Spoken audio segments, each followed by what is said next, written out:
사느냐 죽느냐 그것이 문제로다. 셰익스피어 희곡 햄릿에 나오는 명대사입니다.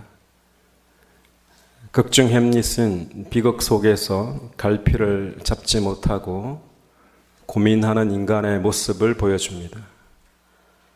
현대인의 모습 중에 1호부터 1회 된 햄릿 정후군이라는 것이 있습니다. 햄릿 정후군은 흔히 결정장애 혹은 선택장애로 알려져 있습니다. 이러지도 못하고 저러지도 못하는 거죠. 결정을 못하는 장애를 가지고 있다는 것입니다. 여기 있으면 저기가 좋아 보이고 저기에 가면 또 다른 것이 더 좋아 보이는 것입니다. 평생을 이런 식으로 살면서 뿌리를 내리지 못한 채 세월을 낭비하는 것이 문제입니다. 고린도 교회 사람들 중에 선택 장애가 있었는데 그 중에 하나가 배우자에 관한 것이었습니다. 실제로 고린도 교인들 가운데에는 결혼을 하고 난 이후에 하나님의 부르심을 받게 되고, 그래서 일부 사람들은 불신자인 배우자를 버리고 혼자 살거나 아니면 다른 믿는 사람과 재혼을 하려고 했습니다. 믿지 않는 배우자와 사는 것이 여러 가지로 힘들었을지 모릅니다. 이 사람과 계속 살아야 되나 말아야 되냐를 고민하는 거죠. 결정장애가 온 것입니다. 그런데 사도 바울은 버리지 말라고 하십니다. 더 정확하게 이야기하면 버려야겠다는 생각에 사로잡히지 말라고 하십니다. 7장 12절에 보시면 어떤 형제에게 믿지 아니하는 아내가 있어 남편과 함께 살기를 좋아하거든 그를 버리지 말며, 어떤 여자에게 믿지 아니하는 남편이 있어 아내와 함께 살기를 좋아하거든 그 남편을 버리지 말라고 하십니다. 계속해서 17절 말씀을 보시면 다음과 같이 기록되어져 있습니다. 오직 주께서 각 사람에게 나눠주신 대로 하나님이 각 사람을 부르신 그대로 행하라. 내가 모든 교회에서 이와 같이 명하노라. 오늘 본문은 무조건 이혼을 하지 말라는 내용이 아닙니다. 앞서 보면 상대방이 갈라서길 원하면 그렇게 하라고도 합니다.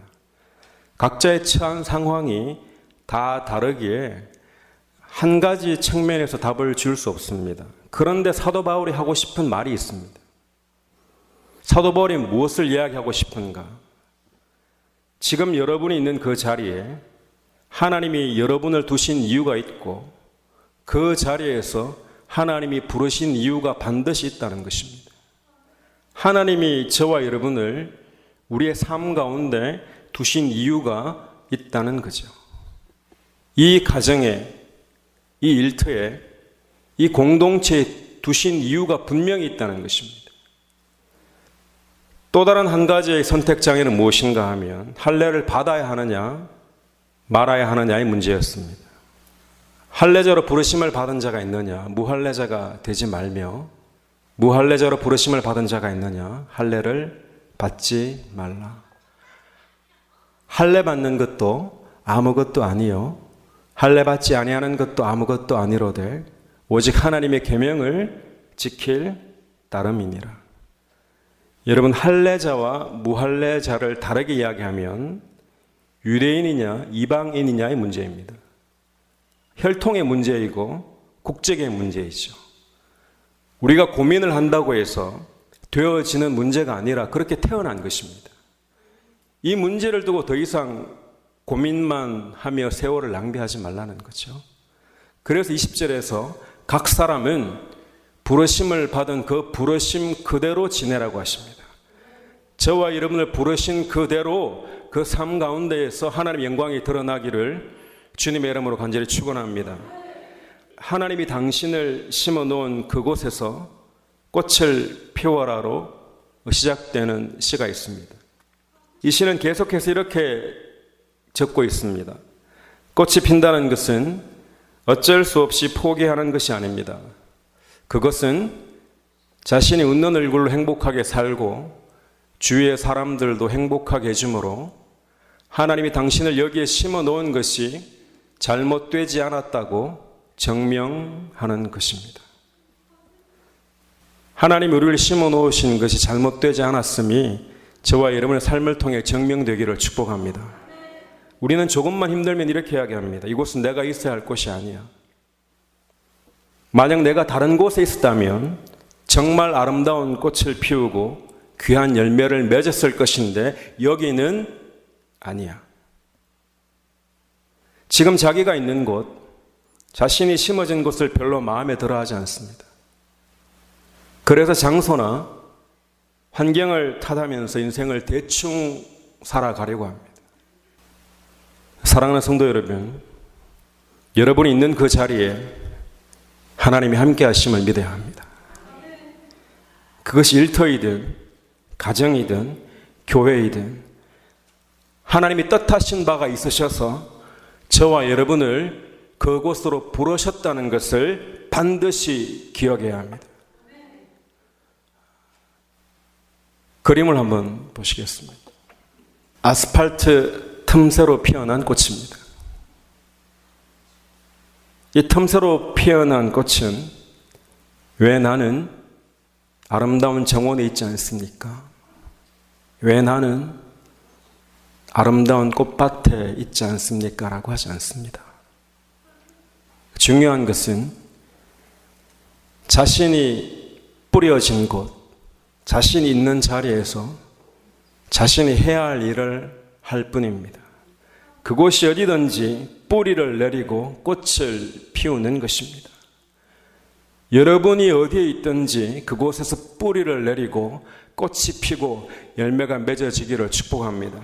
주님께서 말씀하시 이렇게 하찮아 보이는 꽃 한 송이를 보고 예수님께서 뭐라고 말씀하셨는가 하면 솔로몬의 모든 영광을 옷 입은 것이 이 꽃 하나만 갖지 못하였느니라. 그 자리에서 자신의 역할을 다 했기 때문입니다. 내 인생은 왜 이 모양이냐고만 하고 내 주위에 있는 사람들은 왜 다 이런 사람들만 있습니까? 라고 그렇게 푸념하며 살아가십니까? 심지어 내 배우자는 왜 이렇고 내 자녀들은 또 왜 이런가 불평만 하고 계시지는 않습니까? 여러분의 자리가 어디에 있든지 여러분 주변에 누가 있든지 그곳에서 여러분은 여러분이 하셔야 될 일을 하셔야 됩니다. 하나님이 그곳에 보내셨고 하나님이 여러분을 통해서 반드시 하실 일이 있으신 것입니다. 성경은 저와 여러분에게 말씀하십니다. 우리가 있는 그 자리에 뿌리를 내리고 꽃을 피우고 열매를 맺으라고 하시는 겁니다. 24절에 보시면 형제들아 너희는 각각 부르심을 받은 그대로 하나님과 함께 거하라. 하나님과 함께 거하라고 하십니다. 지금 내 주변의 사람의 문제가 아니라 환경의 문제가 아니라 나는 지금 하나님과 함께 거하고 있는가 하는 것입니다.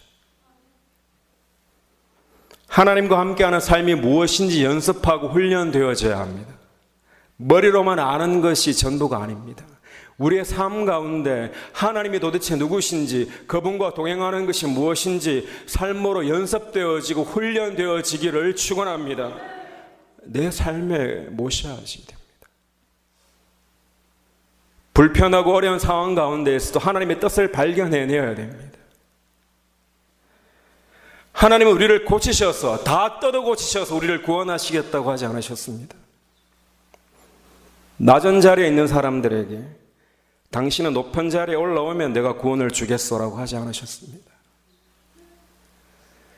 천하디 천한 사람들에게 당신이 고상해지면 나는 당신에게 구원을 주겠어라고 하지 않습니다.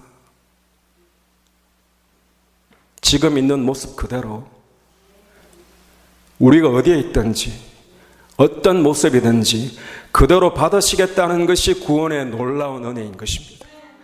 저와 여러분이 있는 모습 그대로 받으시는 그분 앞에 우리가 무릎을 꿇고 나아가는 삶이 되기를 축복합니다. 하나님의 은혜를 아는 자만 구원이 있습니다. 구원받은 자들은 하나님의 은혜를 아는 겁니다. 그래서 원망하고 불평할 여지가 없습니다, 여러분. 그 은혜 가운데 있다면 우리는 오늘을 감사의 꽃을 피워야 될 사람들입니다. 은혜를 아는 자는 그곳이 꽃밭이든 척박한 땅이든 아스팔트이든 오늘 내가 살아야 될 내 삶을 포기하지 않는 겁니다. 은혜를 알기 때문입니다. 도망가려고만 하지 않습니다. 이건 가짜고 다른 곳에 가서 진짜의 삶을 살 거야 라고 하지 않습니다. 하나님이 함께 하시는 곳이 진짜입니다.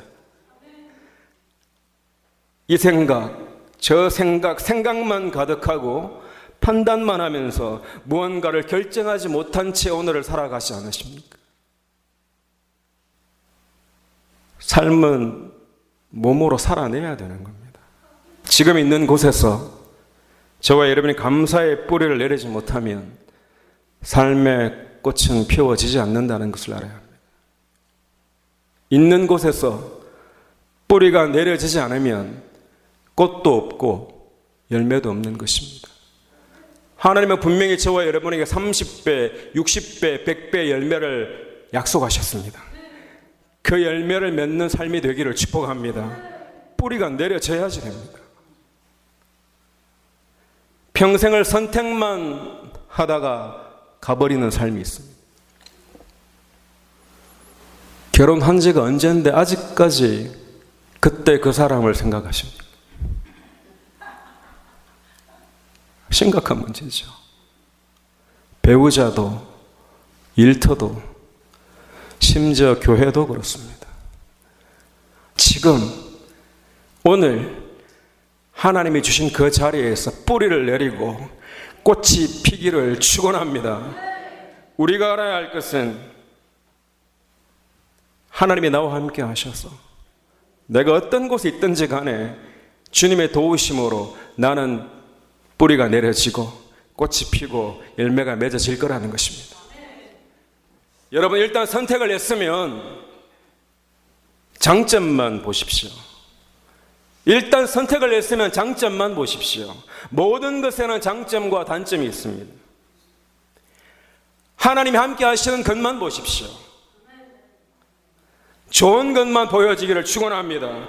불평한다고 인생 달라지지 않습니다, 여러분. 불평도 습관이 되고 연습이 됩니다. 식당에 가면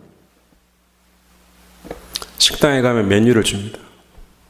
그러면 그 많은 것 중에 원하는 것을 골라야 합니다. 내가 선택한 음식이 나오면 어떻게 해야 합니까? 그 음식을 즐겨야 합니다. 지금 맛있게 감사하게 먹어야 하는데 그 쉬운 게 안 되는 사람들이 있습니다. 습관입니다. 다른 것 시켰어야 하는데 이러고 있는 거죠. 여러분 다음에 다른 것 시켜 먹고 지금은 자신이 선택한 것을 즐겨야 합니다. 자녀를 봐서라도 힘을 내서 잘 살아야 합니다. 인간이 죄를 짓고는 에덴 동산을 떠날 때부터 그때부터 햄릿 증후군이 시작됩니다. 여기가 아니라 저 어딘가에 좋은 것이 있을 거야. 결정장애가 가득한 거예요. 그래서 지금 좋은 것을 누리지 못합니다. 지금 내 삶에 좋은 것이 가득한데 누리지 못합니다.